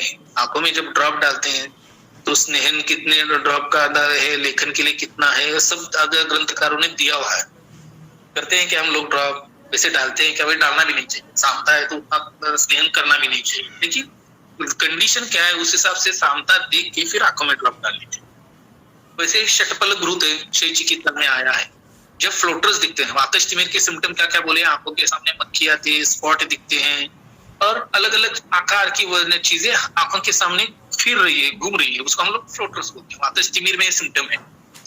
बहुत सारे एक्जिमा के पेशेंट में, बहुत सारे क्षयात्मक संप्राप्ति के पेशेंटों में आंखों के सामने सिम्टम दिखते हैं। ये साध्य सिम्टम है। इस सिम्टम क्यों दिख रहे हैं? क्योंकि वो क्षयात्मक संप्राप्ति जो शरीर में है उसका असर आंखों पे आ रहा है। ये शरीर हम लोगों को दिखा रहा है कि ये सिम्टम है, इसका ट्रीट करो। इसको नहीं हो रहा है, आप ट्रीट नहीं किया तो उसको आगे जाके कॉम्प्लिकेशन होना ही है। ये फ्लोटर्स वैसे ही रहेंगे तो रेटिनल डिजनरेशन भी होता है और कैटरैक्ट भी होता है। तो ये ना हो तो पेट की दवाई तो वातज तिमिर की आप लोग कुछ भी आपके हिसाब से ग्रंथ में जो है यूज कर सकते हैं, लेकिन षटपल घृत आंखों में अच्युतन के लिए यूज कर सकते हैं। मैक्सिमम अच्युतन जो है, घृत का अच्युतन 3 या 4 दिन के ऊपर रेगुलर नहीं करना चाहिए। 3 या 4 दिन करके कुछ दिनों का गैप देके फिर से करना चाहिए। यानी जैसे अभी ग्लूकोमा की केस और तर्पण की केस बोली, वैसा होता है। कॉम्प्लिकेशन होने के चांसेस बहुत ज्यादा रहते हैं, क्योंकि आप खुद आस्वारिष्ट नहीं बनाते, आप खुद घृत सिद्ध नहीं करते, कंपनी पे डिपेंड रहते हो, तो भरोसा नहीं है। ऐसा सिद्ध पाक ठीक से किया है नहीं किया है, घी कौन सा यूज किया है, ये सब है उसमें। अभी घी का विषय निकला है तो ये बता दूं आपको, जो आंखों में यूज की जाती है वो घी, वो देशी गाय का ही घी होना जरूरी है। आप जो बाकी कंपनी का जो घी यूज करते हो आंखों में डायरेक्ट हम लोग डाल नहीं सकते। उसके बाद कल्याण घृत है जो उन्माद अपस्मार चिकित्सा में यूज किया जाता है, उस कल्याण घृत को भी हम लोग ऑप्टिक एट्रोपी के हिसाब से अच्युतन के लिए अच्छे तरीके से यूज कर सकते हैं, मात्रा का सोच विचार कर। उसके बाद जीवंत्यादि घृत है, दाक्षादि घृत है, पटोलादि घृत है, त्रिफला घृत है, यष्टि घृत है। हर एक घृत आप कास्ट चिकित्सा के लिए लीजिए, श्वास चिकित्सा में आए वो ले लीजिए, कहीं अभी मूत्र रोग में कुछ घृत आए हैं वो ले लीजिए, कहीं का भी सार्वजनिक विकार में आया हुआ घृत आप आंखों में यूज कर सकते हो। उसका निदान खाली आपका उस बीमारी के हिसाब से होना चाहिए। क्षयात्मक के लिए क्या है, वात है तो दशमूल है, पित्त है तो जीवनीय गण है, कफ है तो आरगवदादि गण कषा है या आरगवदादि गण है। वात पित्त कफ वही है, उसको शमन करने वाली दवाइयां भी वही है, लेकिन दामित्व कौन सा अवयव का है उस हिसाब से कुछ दवाइयां या उसकी कल्पनाएं चेंज करनी पड़ती। वो करने के बाद वही दवाई अलग अलग अवयवों के हिसाब से, अलग अलग बीमारियों के हिसाब से अच्छी तरीके से काम कर सकती। तो ये शॉर्ट में मैंने आपको घृत, आस्वारिष्ट, डायबिटिक रेटिनोपैथी, उसमें शायद पूरा कवर नहीं कर पाया हूँ या आपके दिमाग में कुछ क्वेश्चन भी आए होंगे, तो अभी ज्यादा नहीं बोलता हूँ मैं इस विषय में, मेरा व्याख्यान यही खत्म करता हूँ। आपको इसके बारे में कुछ क्वेश्चन है तो पूछिए आप। हा सर, बऱ्याच जणांचे प्रश्न आले, एक एक घेऊयात आपण। मला बघायला मिळतील का इकडे वरती, तो कुठं चॅट बॉक्सवर? चॅट बॉक्सवर तुझ्याकडे मी वाचू, तुम्ही दिले तरी चालतं उत्तर। हा चालतं, वाच। हा, बस्तीमध्ये आस्वारिष्टांचा कधी विचार केलेला आहे का असं? नाही, बस्तीमध्ये आस्वारिष्टांचा विचार हिंदी में बोला नहीं करें। हाँ। बस्ती चिकित्सा में मैंने कभी ये सोचा नहीं है आस्वारिष्ट यूज कर सकता हूँ कि नहीं, लेकिन उसका माध्यम अलग है ना, तो मात्रा से लेके सब उसका अलग सोचना पड़ेगा। कर सकते हैं, नहीं ऐसा नहीं, लेकिन सोच विचार करके करना पड़ेगा। लेकिन मैंने कभी नहीं किया है आस्वारिष्ट का बस्ती में उपयोग। श्रीनिधि जी, इनका क्वेश्चन है, एक ही व्याधि में आए हुए चूर्ण, रसकल्प, गुग्गुल, घृत, आस्वारिष्ट यूज करने की क्या कंडीशन होती है, स्पेसिफिकली अबाउट आस्वारिष्ट कल्पना? नाही, प्रश्न नाही समजला। चूर्ण, रसकल्प, गुग्गुळ आणि घृत, आस्वारिष्ट असं यांचं वापरायचं कशी कंडिशन आहे, बेसिकली आस्वारिष्ट यांची कशी आपण ठरवायची, कंडिशन कशी ठरवायची पेशंटमध्ये, कधी वापरायचं असं? हा, मतलब हे वेगवेगळ्या कंडिशन मध्ये कधी वापरायचं, सगळी कल्पना वेगळ्या, चूर्ण, गुटी, वटी, आस्वारिष्ट असं। ओके, ऐसा नहीं है कि ये बीमारी में इस अवस्था में चूर्ण यूज करना है, इस बीमारी में आस्वारिष्ट यूज करना है, इस बीमारी में तेल या घृत यूज करना है, ऐसा शास्त्रकारों ने नहीं बोला है। वैसी कोई कंडीशन होती है तो हम लोगों ने, हमारे ग्रंथकारों ने ये बोला होता कि चूर्ण है कि इस बीमारी के इस अवस्था में चूर्ण यूज करो, इस अवस्था में आस्वारिष्ट यूज करो, इस अवस्था में घृत यूज करो, इस अवस्था में तेल यूज करो या इस अवस्था में बस्ती यूज करो। ग्रंथों में ऐसा कहीं भी उल्लेख, ऐसा विचार नहीं है कि अलग अलग कंडीशन में किसी कंडीशन में चूर्ण करना है, ऐसा नहीं। हम किसी इमरजेंसी कंडीशन में, मतलब कोमा के पेशेंट में भी हम लोग चूर्ण यूज कर सकते हैं और कोमा के पेशेंट में भी आस्वारिष्ट यूज कर सकते हैं और सिंपल गैसेस के पेशेंट में भी आस्वारिष्ट और चूर्ण यूज कर सकते हैं। ऐसा स्पेसिफिक चूर्ण के लिए ऐसी अवस्था है और उसके लिए यूज करना ऐसा नहीं है। हम लोगों को रिजल्ट जल्दी लाने के हिसाब से, मतलब ये जरूर सोचना चाहिए हम लोगों को कि चूर्ण है या काढ़ा है, काढ़ा जल्दी खून में डिजोल्व हो जाता है, रिजल्ट जल्दी आता है, इसलिए आयुर्वेदिक वैद्य जो है तो काढ़ा देने का मतलब प्रघात है या पीछे पड़ते हैं कि काढ़ा पियो। चूर्ण पचने के बाद फिर वो रस रक्त धातु के अनुषंग से काम करेगा, फिर दोषों पे काम करेगा, थोड़ा टाइम लेके। चूर्ण जो ज्यादा टाइम लेता है, काढ़ा उससे कम टाइम लेता है, रसकल्प उससे भी ज्यादा कम काम मतलब कम समय में काम करते हैं, आस्वारिष्ट उससे भी कम काम इसमें काम करते हैं। तो आस्वारिष्टा और रसकल्प यूज करना इमरजेंसी या झट से रिजल्ट लाने के लिए सुवर्णकल्प, आस्वारिष्टा और रसकल्प यूज करना बहुत जरूरी है। आपको ये नहीं है, शुरू की प्रैक्टिस में मैं मेरे सारे स्टूडेंट को भी यही बताता हूँ, आस्वारिष्टा और चूर्ण प्रैक्टिस की शुरू की कंडीशन में यही यूज करना चाहिए। रसकल्प, सुवर्णकल्प बहुत कम यूज करना चाहिए। होता क्या है, सुवर्णकल्प यूज किया, रसकल्प यूज किया तो रिजल्ट तुरंत मिलते नहीं मिलते। बहुत सारी बार आपका डायग्नोसिस भी गलत है, खाली फलश्रुति या पेशेंट की तकलीफ। फॉर एग्जांपल कुछ लोगों को कफ है, तो आपने कफ की कोई रसकल्प में जो आपने कफ केतु रस यूज किया, तुरंत रिजल्ट मिल जाएगा, तुरंत मिलेगा रिजल्ट। कफ है, निमोनिया के पेशेंट है और आपने कफ केतु रस यूज किया या रस सिंदूर यूज किया, तुरंत मतलब रस सिंदूर दिया, 3 डोज पी के 125 मिलीग्राम का डोज दिया 3 वक्त, तो तुरंत आपका मतलब कफ कम होना चालू हो जाता है। लेकिन आपका निदान नहीं होगा। निदान क्यों? क्योंकि आपको खाली चंदन दिया, यष्टि दी, वासा दिया, दशमूल दिया, सिंपल दवाइयों से भी एक द्रव्य चिकित्सा बोलते हैं, ग्रंथ में भी आया है। फॉर एग्जांपल सुश्रुत में बोला है कि अम्लोदगार है, भोजनोत्तर पित्त की तकलीफ है, उल्लास है, सिम्टम है, अम्ल पित्त है, तो उसके लिए खाली पत्या, प्लेन पत्या चूर्ण, व्यानोदान, शहद और किशमिश के साथ यूज करना है। सिंपल वाली दवाई पत्या आप यूज करके देखो। जो कामदुदा, प्रवाह पंचामृत, सूक्ष्म शेखर, मोतीयुक्त कामदुदा, ये चीजें काम नहीं करती ना, ये चीज उस कंडीशन में पत्या और उल्लास की कंडीशन में बहुत इंस्टेंट रिजल्ट देता है। तो ये जो है कषाय रस के कारण जो इम्पैक्ट आता है उल्लास पे या अम्ल पित्त पे, तो बहुत असर अच्छा आता है। तो बोलने का उद्देश्य क्या है, कम दवाई में, कम खर्चे में तो पेशेंट भी ट्रीट होता है और हम लोगों का निदान परफेक्शन आ जाता है। हम लोग रस विद्या जो कल्प है या सुवर्ण कल्प है, इससे तो रिजल्ट लेना ही लेना है। ये तो हम लोगों क्या मतलब ग्रंथकारों ने बोला है तो एकदम भारी दवाइयां हैं इसमें। लेकिन हम लोगों को वैद्य सेट होने के लिए हम लोगों का डायग्नोसिस और हम लोगों की दोष सम्मूर्छना पे, संप्राप्ति पे कमांड आने के लिए शुरू की प्रैक्टिस में आस्वारिष्टा और मतलब काष्ठा औषधि पे ज्यादा भर होना चाहिए। हाँ, जैसे जैसे आपकी प्रैक्टिस बढ़े, नंबर ऑफ पेशेंट बढ़ रहे हैं, आपको कम टाइम पे बहुत ज्यादा पेशेंट देखना है और आप फिर फॉर्मुलेट सेट कर रहे हो, आप रसकल्प यूज कर रहे हो, आप सुवर्णकल्प यूज कर रहे हो, तो बात अलग है। शुरू की प्रैक्टिस में हम लोगों को टाइम भी होता है और फिर निदान के लिए वो फायदा करता है। तो शुरू की प्रैक्टिस में ये ज्यादा यूज करो और फिर सुवर्णकल्प, रसकल्प और इस पे ध्यान देना।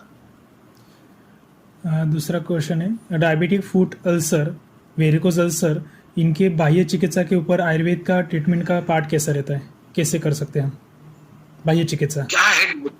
हाँ, बाह्य चिकित्सा पे आप उत्सादन गण आपको पता है, ग्रंथकारों ने बोला है। तो यष्टि गुरुत हम हमारे यहाँ मतलब मेरे जीवन सर मेरे पास जब थे वो, या अभी तक 10-15 साल में जितने पेशेंट मेरे अपने पास डायबिटिक कुंड का एक भी अनसक्सेस रेट नहीं है, सब ठीक हुए। मैं क्यों बोलता हूँ ये? क्योंकि हम लोग उसको डायबिटीज ऐसा ट्रीट नहीं करते, उसका निदान अलग करते। तो हर बार हम दिमाग में उसका एक्सटर्नली कुछ करना है ऐसा नहीं देखना चाहिए। पेट की दवाई उसका निदान करके ट्रीटमेंट करेंगे तो डायबिटिक वुंड हील होने के चांसेस बहुत ज्यादा है और होते भी है। एक्सटर्नल यूज के लिए हम लोगों को फॉर्मेशन कम करने के लिए जो वुंड अभी जो नीचे गई है, बहुत सारा खड्डा हो चुका है, उधर वो सब भर के आने के लिए और जख्म हील होने के लिए उत्सादन गण और अवसादन गण, ये जो चीजें है ना, तो इनका यूज घृत के साथ लेपन के लिए किया, धूपन के का किया, वचा विडंग वाला जो यूज है धूपन का, तो जो वो यूज किया, मतलब जो है आप यूज कर सकते हैं, उसको धूपन के लिए यूज किया तो एक्सटर्नल ट्रीटमेंट उसकी कर सकते हैं। पुढचा प्रश्न आहे, रसकल्पांसारखे पटकन काम करून घेण्यासाठी आस्वारिष्टांचा वापर करता येऊ शकतो का? इमरजेंसी कंडीशन में कभी इस्तेमाल किया है क्या? हाँ, मैं इमरजेंसी में यूज करता हूँ, इसलिए तो आपको बोला मैंने कि रसकल्प बहुत कम यूज करता हूँ मैं। मेरा जो कमांड है घृत, आस्वारिष्टा और काष्ठा औषधि पे, सुवर्णकल्प, रसकल्प बहुत कम यूज किए जाते हैं। इमरजेंसी में ही मेरे पास जितने पेशेंट आते हैं, आंखों के बहुत सारी इमरजेंसी ही रहती है, तो हर एक में मैं वही यूज करता हूँ। इमरजेंसी आप यूज करके देखो, जरा थोड़ा अभ्यास करना पड़ता है। क्या होता है, मैंने बोला है उतना लिख के लिया और यूज किया ऐसा नहीं होगा, आपको हर एक आस्वारिष्ट का अच्छे से ध्यान देके पढ़ना पड़ेगा। उसका तो थोड़ा ढांचा तैयार करके आपने आपके हिसाब से आपके पास आने वाले पेशेंट का डायग्नोसिस अचूक करके आपने यूज किया तो इमरजेंसी बहुत सुंदर रिजल्ट देता है। कोटकर यांचा प्रश्न आहे, नंबर कमी करण्यात विचार कसा असावा? त्याचं कसं होतं, नंबर चश्मा मतलब मायोपिया का जो है, रिफ्रैक्शन का जो है, उसका मतलब नंबर कम करने के लिए हर बार हम लोगों को तिमिर में ही जाना है ऐसा नहीं है। हम वात पित्त कफ के हिसाब से ना इसकी ट्रीटमेंट कर सकते हैं, सिंपल वाली चीज है। लेकिन मैं ये श्योर आपको हर बार नहीं बोल सकता कि हर एक का नंबर जाता ही है, क्योंकि क्या है, नंबर पे डिपेंड है, एज फैक्टर पे डिपेंड है। हम लोगों का बोन ऑसिफिकेशन कंप्लीट मेल में 21 साल तक और लेडीज में, औरतों में 18 साल तक होता है। एक बार वो खत्म होने के बाद नया बॉडी में खाली पेशियां ही बनती है, बाकी कुछ नया नहीं बनता। हड्डियों में या बाकी किसी में ग्रोथ ऐसी चीज और बढ़ रहे हैं ऐसा नहीं होता। आंखों पे जब नंबर आता है 25 से 30 साल तक जब आदमी रहता है और 2.5, 3, 3.5, 4 तक भी नंबर हो तो हम लोग उसको निकाल सकते हैं। तो किसके कारण नंबर आया है ना, वो बहुत काउंट करता है। 3, 3.5, 4 तक नंबर है और वो ब्रेन इन्वॉल्वमेंट नहीं है, तो नंबर हम लोग निकाल सकते हैं। फिर इसकी ट्रीटमेंट करते हैं कैसे करना चाहिए। अभी क्या है, जब आंखों में जो रेज अंदर जाते हैं ना, वो रिफ्लेक्ट होने के लिए 4 अलग अलग माध्यम है। कॉर्निया का ऊपर का लेयर है, लेंस का ऊपर का लेयर है, अंदर विट्रस है, रियल लेंस की पिछला हिस्सा है, 4 में रेज रिफ्लेक्ट होते हैं। आयुर्वेद के हिसाब से हम लोग इसका जो विचार करते हैं, ये किस ढंग से करते हैं, जो दिखना है ये पित्त के कारण है, रिफ्रैक्शन का जो है वो मैक्सिमम वात के कारण आता है, जो तकलीफ होती है। और कैटरेक्ट जैसी बीमारी जो होती है वो अंदरूनी जो विट्रस से रिलेटेड जो प्रॉब्लम होता है या एक्ने से रिलेटेड प्रॉब्लम होता है, उसका असर लेंस पे आता है, आंखें कैटरेक्ट होता है और फिर उनको नंबर लगता है या दिखना कम हो जाता है। तो रिफ्रैक्शन के लिए हम लोगों को वो वात के कारण है, मतलब खाली दिखना कम हुआ है, एक्सेल लेंथ आंखों की जो लंबाई है वो कम हुई है, बड़ी है या वैसी है, लेकिन दिखना कम हुआ है, उस हिसाब से वो सब देखना पड़ता है। लेकिन ऐसे कंडीशन में वो कफज विकार हो तो त्रिफला गुरुत, पित्तज हो तो पटोलादि गुरुत, वातज हो तो जीवंत्यादि गुरुत, ये तर्पण के लिए और आच्योतन के लिए यूज कर सकते हैं। वातज और कफज विकारों में हम लोग एक्सरसाइज आंखों के कर सकते हैं। पित्तज विकारों में हो सके तो आंखों का एक्सरसाइज टालना चाहिए। क्यों टालना चाहिए, कैसा होता है, जब पित्त प्रकृति की बहुत सारे बार हम लोग बोलते हैं कि अर्ध शक्ति व्यायाम करो। अर्ध शक्ति मतलब क्या, सर के ऊपर बाल पसीना आ गया तो रुकना चाहिए। तो शुरुआत में कुछ लोगों को व्यायाम की आदत नहीं हो तो तुरंत 1, 2, 5 मिनट में पसीना आ जाता है। वैसे ही आंखों में जब पित्त की बीमारियां हो तो बोलने का कारण क्या है, व्यायाम से खून की ऊष्मा बढ़ती है और उसके कारण पसीना आता है। तो वैसे जब पित्त की बीमारियां हो और व्यायाम किया जाए और आंखों की ऊष्मा बढ़े तो इससे आंखों का नंबर बढ़ने के चांसेस रहते हैं। होता क्या, हर एक जनरल प्रैक्टिशनर कोई भी हो ना, आंखों की प्रैक्टिस नहीं कर रहा है तो कोई भी वो वात पित्त कफ सोचता नहीं है। वो क्या करता है, आने के बाद फिर उसका नंबर कितना है और उस हिसाब से चलो महात्रिफला गुरुत का तर्पण किया, आंखों का व्यायाम दिया, और बहुत सारे बार ऐसा होने के बावजूद उनका नंबर बढ़ता है। ये क्यों होता है, व्यायाम गलत है क्या, बिल्कुल गलत नहीं है। तर्पण गलत है क्या, बिल्कुल गलत नहीं है। आपका निदान गलत है। वात का निदान, आपने दोषों का निदान किया है क्या नंबर का कम करने के लिए, वात की बीमारी के कारण नंबर है या पित्त के कारण है या कफ के कारण है, वो जरूरी है। कफ का और वात का हो तो व्यायाम दो, तर्पण दो, अच्युतन दो, कम होगा। पित्त का हो तो तर्पण करो, नेत्र सेक करो, रक्त मोक्षण करो, अच्युतन करो, उससे नंबर ठीक हो जाएगा। लेकिन पित्त में व्यायाम नहीं देना। ये करेंगे तो 3-4 नंबर तक हम लोग कम कर सकते हैं। उसके ऊपर का नंबर बहुत सारे पेशेंट में कम कर सकते हैं हम लोग, लेकिन हमेशा के लिए जाता नहीं। डायबेटिक रेटिनोपॅथीच्या चेंजेसमध्ये अर्ली स्टेजमध्ये जर प्रिव्हेन्शन म्हणून आपल्याला असं वर्ष वापरायचं किंवा घृत वापरायचं असेल तर कोणतं वापरू शकतो आपण? अभी डायबिटिक रेटिनोपैथी में जो मैंने बोला, रक्त शर्करा और मूत्र शर्करा की वैल्यूज कैसी है ना, उस हिसाब से देखना पड़ता है। लेकिन तब पर भी हम लोग लोद्रा सब यूज कर सकते हैं, हम लोग धन्वंतर घृत यूज कर सकते हैं, हम लोग महामंडिष्टादि काढ़ा यूज कर सकते हैं, हम लोग नारिकेला सब यूज कर सकते हैं, हम लोग आरोग्यवदारिष्ट यूज कर सकते हैं, हम लोग लोद्रा सब यूज मतलब लोद्रा रिष्ट यूज कर सकते हैं। ये सारी स्वरिष्ट हम लोग इमरजेंसी में भी यूज कर सकते हैं इसमें डायबिटिक के हिसाब से। विशाल सरांचा प्रश्न आहे, अस्थिमज्जा पाचकासवचा उपयोग डायबिटिक रेटिनोपॅथी अँड न्यूरोपॅथीमध्ये होऊ शकतो का आणि कोणत्या स्टेजमध्ये वापरू शकतो आपण? अस्थिमज्जा पाचक ये ज्वर में आया हुआ योग है। तो उसकी फलश्रुति भी उसी हिसाब से होनी चाहिए। जैसे मैंने आपको थोड़ी देर पहले बोला कि विषम ज्वर में बहुत सारे पेशेंटों में ऐसा होता है, या वात वालासक ज्वर का नाम की बीमारी बोली, उसमें आईओपी रेज होता है, उसमें एक तो आंखें निकल जाती है, आदमी का मृत्यु हो जाता है। जैसे अभी कोरोना का पेशेंट है, कोरोना हुआ है तो उसको एक बार उनको फेफड़ों पे उसका असर होता है, फिर निमोनिया बैठता है, फिर पेशेंट को मतलब SpO2 कम हो जाता है, कॉम्प्लिकेशन होता है एक साइड में। लेकिन जिन पेशेंटों में उनकी अरुचि आय सिम्टम आया है और उसका स्मेल गया है, मतलब स्मेल का सेंसेशन नहीं हो रहा है, उनको आगे की कॉम्प्लिकेशन नहीं होती। वैसे जब वात वालासक ज्वर की में जब आंखें निकल जाती है तो उसका मृत्यु टल जाता है, नहीं तो मृत्यु अटल हो जाता है बाद में आगे जाकर। तो वैसे ही जब ऐसे कंडीशन में विषम ज्वर के कारण कुछ नंबर आया है, विषम ज्वर के कारण शिरशूल सिम्टम आया है, विषम ज्वर के कारण शिरशूल सिम्टम आता है, फिर आंखों में नेत्र लालिमाएं सिम्टम आता है, आंखों में दर्द सिम्टम आता है, आंखों में चुभने जैसी सिम्टम आता है, तो ऐसे कंडीशन में हम लोग अस्थिमज्जापाचक यूज कर सकते हैं। तो ऐसे कंडीशन में आश्वारिष्ट से भी ज्यादा उसका असर आप उसका कल्प करके कर सकते हैं। मतलब क्या होता है ना, मधुर रस बहुत जरूरी है ऐसी चीजों। तो जैसे शतावरी कल्प हम लोग करते हैं, वैसे हर एक पाचक का कल्प करके भी अलग अलग रस पाचक जो है कल्प करके पांडु में यूज कर सकते हैं, रक्त पाचक हम लोग कुष्ठ में यूज कर सकते हैं, मांस पाचक कुष्ठ में यूज कर सकते हैं, या अस्थि मज्जा पाचक है ब्रेन के बीमारियों में, विषम ज्वर के बाद जो बीमारियां ब्रेन रिलेटेड और उसका असर आंखों पे आता है, तो उसका कल्प करके यूज कर सकते हैं। इसका आश्वारिष्ट भी किया, मैंने कभी किया नहीं इसलिए मैं श्योर नहीं बोल रहा हूँ मैं आपको, लेकिन अस्थि मज्जा पाचक का अशोक करके भी या अरिष्ट करके यूज कर सकते हैं, ये पक्का है। लेकिन इसका कल्प करके मैंने देखा है और उसका असर अच्छा था। सर, जो पाचक बोले गए उनका आसव, उनकी गुटिका और उनका कल्प और उनका काढ़ा, ये चारों में कैसे हम डिफरेंशिएट ट्रीटमेंट में सोच सकते हैं? ऐसा है, हम लोग ये कल्पनाएं यूज करते हैं और रिजल्ट के साथ करते हैं।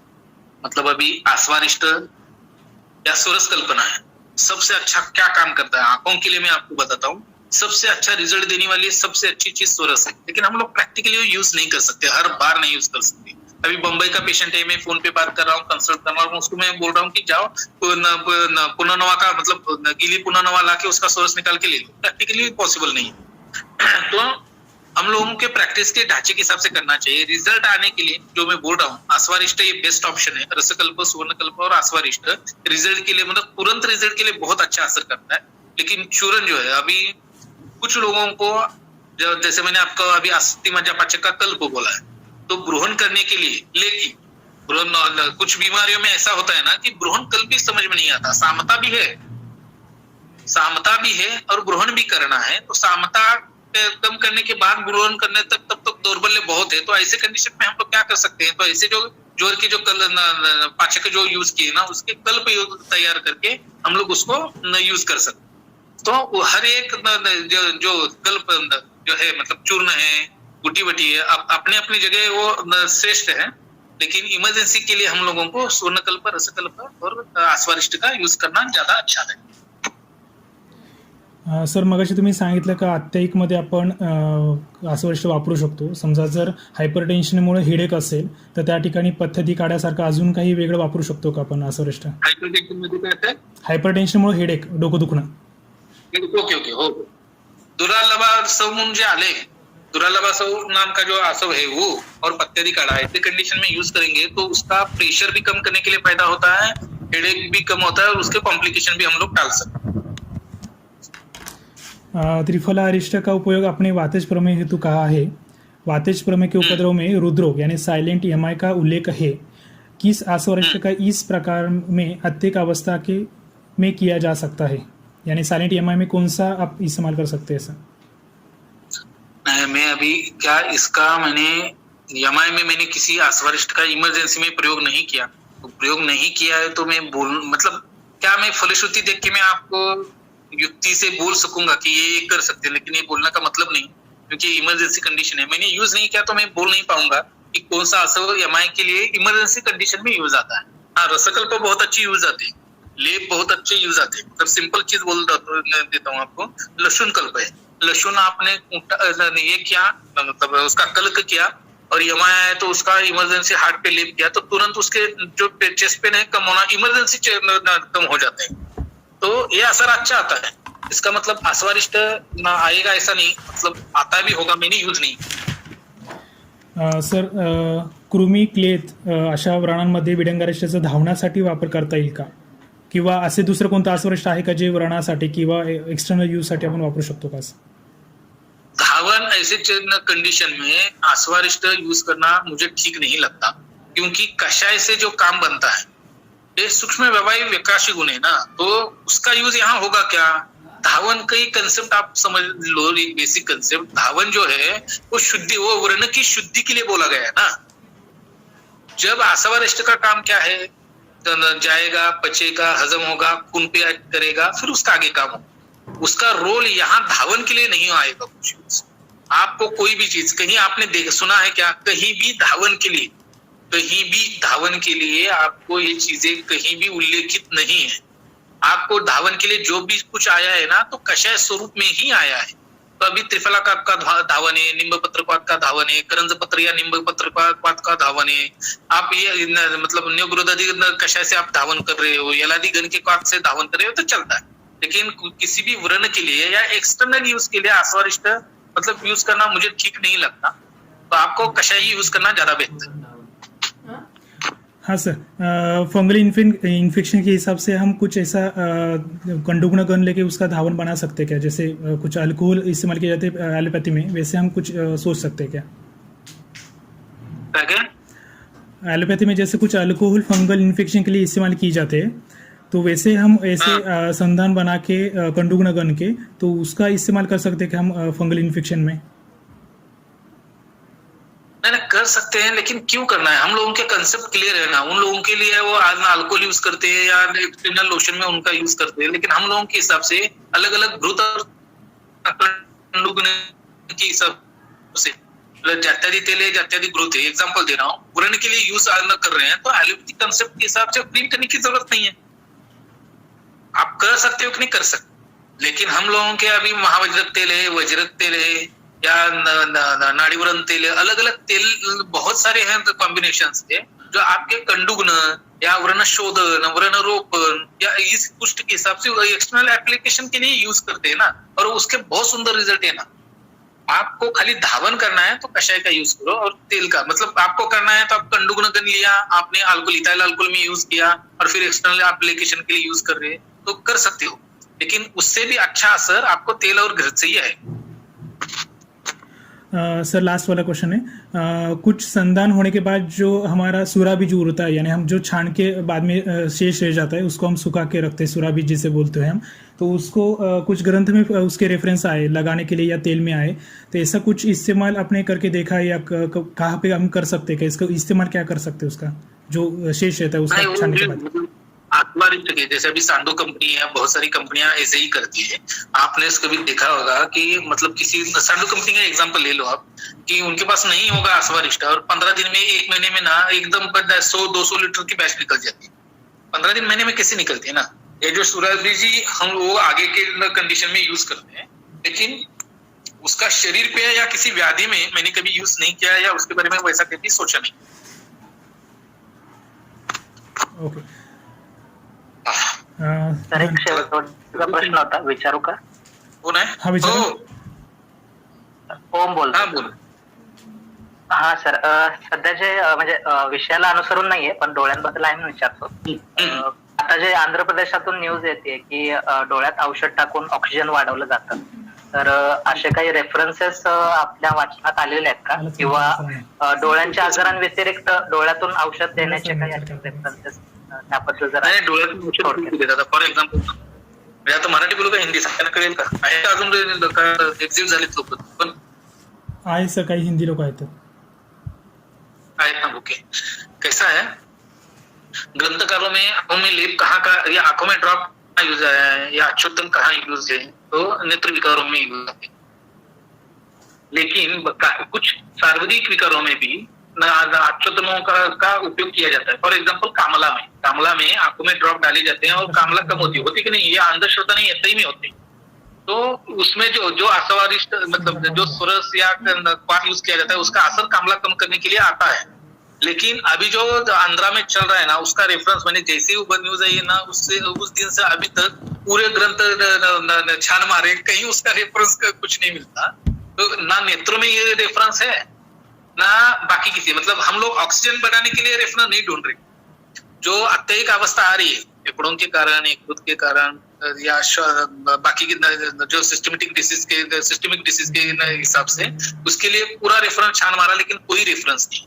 मैंने वो सारी दवाइयां आर्क बना के भी रखा है, लेकिन रेफरेंस ना होने के कारण अभी यूज नहीं किया है, लेकिन कुछ लगा हाथ में पक्का बता। ठीक आहे सर, म्युकोरमायकोसिसच्या वरती काही तुम्ही कमेंट करू शकाल का शेवट? सांगता है कैसा है, वैसे भी डरने वाली बात है क्या? बिल्कुल नहीं। ग्रंथों में अभी शायद नासिक के ही एक वैद्य ने मुझे 5-6 दिन पहले एक रेफरेंस भेजा था किसी ने, तो वो गैरिक वाला टेप यूज किया, मैं वो यूज करता हूँ। तो ग्रंथ में बहुत सारे ऐसे ये है, मतलब लेप है या अच्युतन है जो हम लोग यूज करते हैं। अभिषंद की कुछ बीमारियां, मतलब ड्रॉप है जो इस कंडीशन में यूज किया जा सकता है।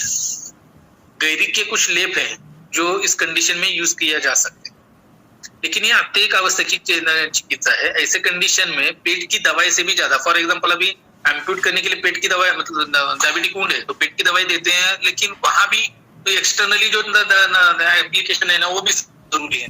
वैसा इस ऐसे म्युकोरमाइकोसिस में क्या करना पड़ता है, एक तो नस्य, दूसरा अक्षोतन, तीसरा धूपन और चौथा लेपन, ऐसे 4 अलग अलग कंडीशन में दवाई यूज की जाती है। वो फॉर्मूला है, निकाले है मैंने, चाहे तो जीवन सर के पास दे देता हूँ, आप लोग यूज करके देखो, आपके पास पेशेंट आए तो रिजल्ट अच्छा मिलेगा।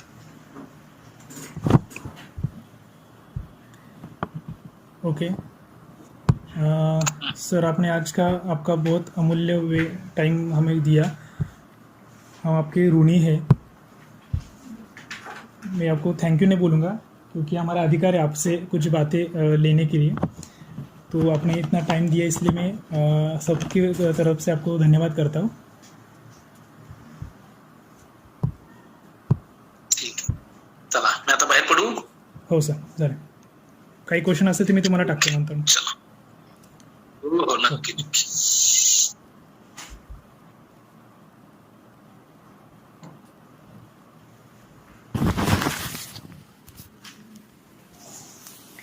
धन्यवाद सर, आपने बहुत ही सरल भाषा में आज हम सभी को आश्वरिष्ट अर्थात संदल कल्पनाओं एवं घृत का प्रमेयजन्य नेत्र विकारों में किए जाने वाले प्रयोग के विषय में अनमोल एवं यथाउचित मार्गदर्शन किया और साथ ही सभी की शंकाओं का निरसन भी किया। इसके लिए मैं वैद्य स्नेहल ज्ञानेश्वर शेळके आपका हमारे श्री विश्ववल्लभ आयुर्वेद अध्ययन गुरुकुल नासिक की ओर से सहृदय आभार व्यक्त करती हूँ।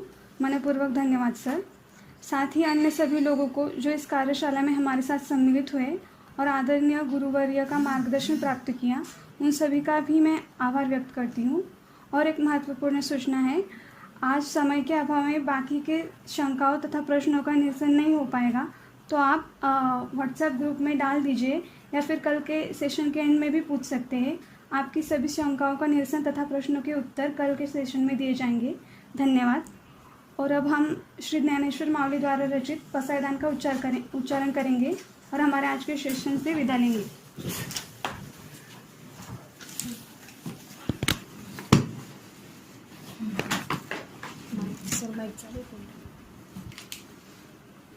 आता विश्वात्मके देवे येने वाक्येने तोषावे तोषोनी मजल्यावे पसायदाने जे खांची व्यंकटी सांडू त्या सत्कर्मी रती वाढू भूता परस्परे पडो मैत्री शिवांचे दुरितांचे तिमिर जाऊ विश्व स्वधर्म सूर्य पाहू जो जे वांछित तो ते गाहो प्राणी जात वर्ष सकाळ मंगळी ईश्वर निष्ठांची मांद्याळी अनवरत भूमंडळी भेटतो भूता चला कल्पतरूंचे आरव चेतना चिंतामणीचे गाव बोलते जे अनुभव पियुषांचे चंद्रमेच्या रांजन मातंगचे तापणीन ते सर्वांनी सदा सज्जन सोयरे होतू किंबहुना सर्व सुखी पूर्ण होई तिनी लोकी वजिजवादी पुरखी अखंडित आणि ग्रंथोपजीविये विशेषी लोकीये दृष्टादृष्ट विजय होवायची एक म्हणे श्री विश्वेश्वराहू होय ज्ञान बसावो येणे बरे ज्ञानदेव सुखिया झाला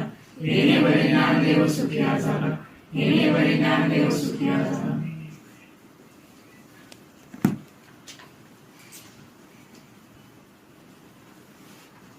चला बाय, उद्या भेटूया आपण सगळे. आज खूपच खुराक मिळाला आहे डोक्याला. तुम्ही उद्या सगळे भेटूया. उद्या आपला लास्ट डे असेल, तर सगळ्यांना मी ग्रुपवर होमवर्क टाकणार आहे. एक वेगळा होमवर्क असणार आहे तो, आणि मग त्याच्यावर आपण उद्या डिस्कस करू त्याच्याबद्दल. आता बरेच जण टाईम झाल्यामुळे निघून गेले, तरी मी ग्रुपवर तो होमवर्क